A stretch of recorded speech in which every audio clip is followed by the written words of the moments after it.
afternoon. The response to this was immediate. FSU police on scene neutralized this shooter. A lot of people knowing that things could have been a lot different. Things are terrible. Things could have been a lot worse. So grateful for that quick response. Let's hear now from TPD Chief Lawrence Revel. TPD is now the lead investigating agency on this. It was a handgun. And this weapon was a weapon that the deputy previously used. A lot of times, many agencies, mine included, when we transition to a new handgun, the officers are allowed to purchase the handgun they used prior. And correct me if I'm wrong, Sheriff, but I believe that's the case here. This was a handgun that deputy used prior to them transitioning to a new handgun, and so it was her personal handgun. We will do a thorough investigation to look at all aspects of it. There's no cause right now that we're aware of that require to be placed on any kind of suspension or otherwise.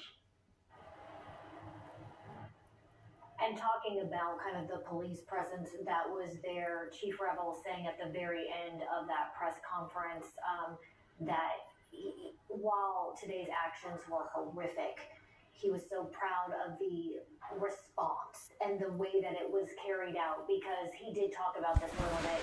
They practice for that. They train for that. They hope they never have to use any of it, but today they did, and it went as seamlessly as it could to make sure that people were as safe as they could be. And the video that you were just seeing there shows the lawn right outside FSU Student Union. We're still waiting to get more information about whether this shooting took place solely outside or possibly inside too, so we're waiting for some clarity on that. But as you can see, that scene is a scene of panic. There are shoes, there are book packs, there are phones.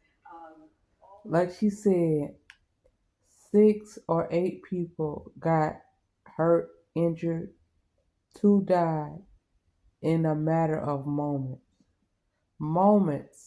minutes. So imagine when a war is going on and there's ammunition and fire exchange for hours and hours. Imagine the lossage, human lives. These are people.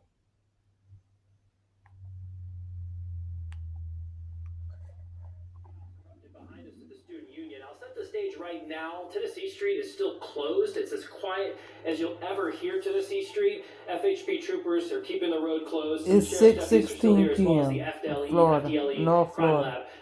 Some of the law enforcement presence has gone down the last 30 minutes, I'd say, but still very quiet here.